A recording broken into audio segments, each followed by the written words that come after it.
everyone. நம்ம இன்னைக்கு chapter 10 types of chemical reactionல இருக்க first short answer பார்க்கலாம். என்ன கேட்டிருக்காங்கன்னா when an aqueous solution of potassium chloride added to an aqueous solution of silver nitrate a white precipitate is formed. So என்ன question சொல்றாங்க, இந்த potassium chloride அதாவது இது பேரு KCl, இந்த KCl வந்து silver nitrate ஓட இதோட ஃபார்முலா என்னன்னா AgNO3. இதோட ரியாக்ட் ஆகி எனக்கு ஒரு white precipitate அப்படிங்கிறது ஃபார்ம் ஆகுது. அதோட கெமிக்கல் ரியாக்ஷன் எழுத சொல்றாங்க. So aqueous solution of potassium chlorideனா ஒன்றும் இல்லை, இந்த KCl இருக்கு இல்லையா, இது தண்ணியில் டிசால்வ் பண்ணி ஒரு சொல்யூஷனாக வச்சுருப்பாங்க. அதே மாதிரி தான் இந்த AgNO3யும் தண்ணியில் டிசால்வ் பண்ணி ஒரு சொல்யூஷனாக வச்சுருப்பாங்க. இப்போ இதோட ரியாக்ஷன் பார்த்துடலாமா? ஸோ KCl இதோட நான் இது என்ன சொல்லிட்டேன், aqueous சொல்யூஷன் சொல்லிட்டோமா. அடுத்து இன்னொன்று என்னது, AgNO3. இந்த AgNO3யும் எனக்கு என்னது, aqueous சொல்யூஷன் சொல்லிட்டோம். கரெக்டா? இந்த ரெண்டுமே எனக்கு ரியாக்ட் ஆகுது. எப்படி ரியாக்ட் ஆகும்னா, எனக்கு கேங்கிறது இங்கே ப்ளஸ் சார்ஜ், சிஎலுங்கிறது இங்கே மைனஸ் சார்ஜுக்கு பதிலாக அயான்னு சொல்லிக்கலாம். கேங்கிறது ப்ளஸ் அயான், சிஎலுங்கிறது மைனஸ் அயான், ஏஜிங்கிறது ப்ளஸ் அயான், NO3ங்கிறது மைனஸ் அயான். ஸோ இந்த ரியாக்ஷன் எனக்கு எப்படி நடக்குது அப்படின்னா, எனக்கு இங்கே இருக்க ப்ளஸ் அயான் இந்த மைனஸ் அயான் கூட என்ன ஆகும் அப்படின்னா ரியாக்ட் ஆகி எனக்கு என்ன கிடைக்கும் அப்படின்னா KNO3 அப்படின்னு சொல்லி கிடைக்கும்.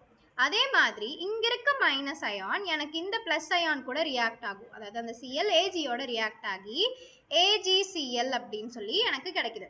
இதுல எதுங்க ஒயிட் precipitate அப்படின்னு கேட்டிங்கன்னா, எனக்கு AgCl அப்படிங்கிறது தான் எனக்கு என்னது, white precipitate.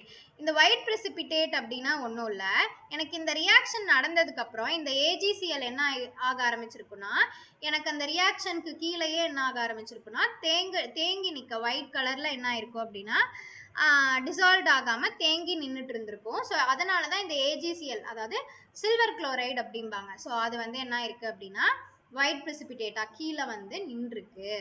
ஸோ இது KNO3 அப்படிங்கிறது என்னன்னா சோடியம் நைட்ரேட் அப்படிம்பாங்க, சோடியம் நைட்ரேட். இது வந்து எனக்கு ஒரு சொல்யூஷன் தான். So sodium nitrate. ஸோ இந்த ரியாக்ஷன் பேர் என்ன சொல்லுவாங்க அப்படின்னா டபுள் டிஸ்பிளேஸ்மெண்ட். என்ன reaction? Double displacement reaction. So displacement அப்படின்னா ஒன்றும் இல்லை, ஒரு இடத்துல இருக்கிறது இன்னொரு இடத்துக்கு போயிருக்கும், அதை தான் டிஸ்பிளேஸ்மெண்ட்டும்பாங்க. ஏன் அப்படி சொல்கிறாங்கன்னா, இங்கே இருக்க ப்ளஸ் அயான் இந்த மைனஸ் அயானை விட்டுட்டு இங்கே இருக்க மைனஸ் அயானுக்கு போயிருக்கு, இது ஒரு டிஸ்பிளேஸ்மெண்ட். அதே மாதிரி இங்கே இருக்க மைனஸ் அயான் இந்த ப்ளஸ் அயானை விட்டுட்டு இங்கே இருக்க ப்ளஸ் அயான் கிட்ட போயிருக்கு, இது ஒரு டிஸ்பிளேஸ்மெண்ட். அப்படி தான் எனக்கு இந்த ரெண்டு டிஸ்பிளேஸ்மெண்ட்னால ரெண்டு ரியாக்ஷன் எனக்கு என்ன இருக்குது கிடைச்சிருக்கு. அதனால தான் அவங்க டபுள் டிஸ்பிளேஸ்மெண்ட் ப்ராசஸ் சொல்கிறாங்க. ஸோ ஒரு குயிக்காக ரிவிஷன் பார்த்துடலாமா? இந்த KCl AgNO3யோட ரியாக்ட் ஆகுது. இங்க இருக்க Kங்கிற பிளஸ் அயான் இங்க NO3யோட மைனஸ் அயானோட ரியாக்ட் ஆகி சோடியம் நைட்ரேட் கிடைச்சிருது.